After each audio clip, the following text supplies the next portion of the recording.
We're going to treat the human body as a continuous, flowing sequence of energy, capturing force right out of the floor and sending it straight through your fist. Here is our game plan for today's explainer.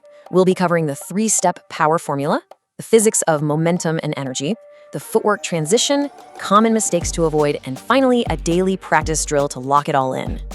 Kicking things off with Section 1, the 3-step power formula. Listen up, because without this foundation, extreme power is completely impossible. You just can't build a massive structure on a weak foundation, right? First up is your arm structure. Look, a bent arm is just going to absorb your own force and weaken the blow. But a perfectly straight, stiff arm, that provides the structural integrity you need to transfer maximum power. Think of your arm as the final conduit for all the energy you're about to create. If your elbow is even slightly bent on impact, it acts like a shock absorber. You're literally punching yourself to spare your opponent. When that arm is straight and stiff, right at the point of contact, it forms this rigid line that channels every single ounce of energy directly into the target. Now, what's really fascinating here is that true power isn't actually in the arm at all. It comes from turning your hips and putting your entire body weight into the movement. This is where we start talking about ground force. Your legs push against the floor, and that energy travels right up into your hips. Think about it. If you just throw your arm, you're using maybe 10 or 15 pounds of limb weight. But when you actively rotate those hips and turn your core into the strike, you're slamming your entire body weight, 150, 200 pounds, directly into the target. And finally, for step 3, you absolutely must forcefully exhale. Make a sharp noise on impact because holding your breath causes you to stiffen up, which just kills both your speed and your power. You see pro fighters do this all the time, making that sharp shh or ah sound when they strike. It's definitely not just for show. If you don't exhale, your body naturally tenses up, and tension creates internal friction that slows down your strike. A relaxed muscle is a fast muscle, and in the world of physics, speed multiplied by mass equals pure power. Moving right along to Section 2, momentum and kinetic energy. Let's see how all of this builds into a flowing sequence. We really need to stop viewing a strike as this static arm movement. Instead, we have to understand it as the explosive transfer of ground force into kinetic energy. Imagine dropping a pebble into a calm pond. You know how the ripples expand outward? Your strike is exactly the same. The energy begins the very microsecond your foot pushes against the floor, ripples up through the powerful muscles of your legs and core, accelerates right through your shoulders, and detonates at your knuckles.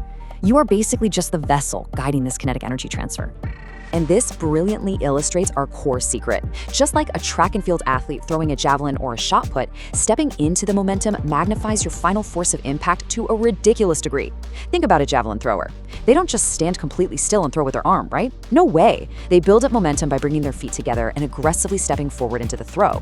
We are going to borrow that exact same physical principle and apply it to a single devastating strike. Okay, let's get into the secret sauce in Section 3, the footwork power transition. This is the core move, where we briefly sacrifice our momentary equilibrium to generate massive forward momentum. Now, it might feel a little unnatural at first, but bringing your feet together builds potential energy before you aggressively step that front foot forward to unleash the strike. When you bring those feet together, you're intentionally putting yourself slightly off balance. You might feel a bit silly, honestly, because you're basically falling forward. But right before gravity takes over, you plant that front foot, arresting your forward momentum, and instantly redirecting all of that falling body weight directly into your stiff, straight arm. It becomes this unstoppable wave of flowing energy.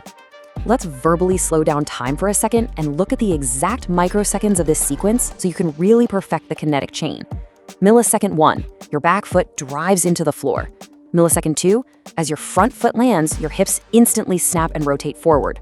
Millisecond 3, your arm shoots out, locking totally straight and stiff. And millisecond 4, you forcefully exhale exactly as you make contact. When these 4 milliseconds string together perfectly, the result is absolutely explosive. Picture visual markers right on your hips. They must snap fully forward in sync with your step to ensure you regain and maintain ultimate balance as the strike lands. Because we're purposefully stepping out of our standard base to generate this momentum, your hip rotation is what actually saves you.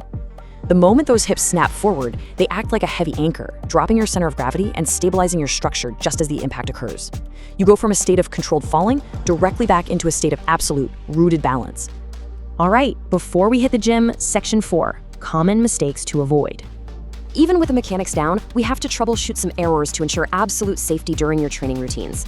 When you're generating this much force, proper form isn't just about power, it's entirely about protecting your joints. Check your stance and make sure you avoid these beginner mistakes, especially striking with a bent arm or bad footing. Listen carefully to this. If you throw this momentum-heavy strike with a bent arm, that massive wave of energy is going to crash right back into your elbow joint, and that is a fast track to injury.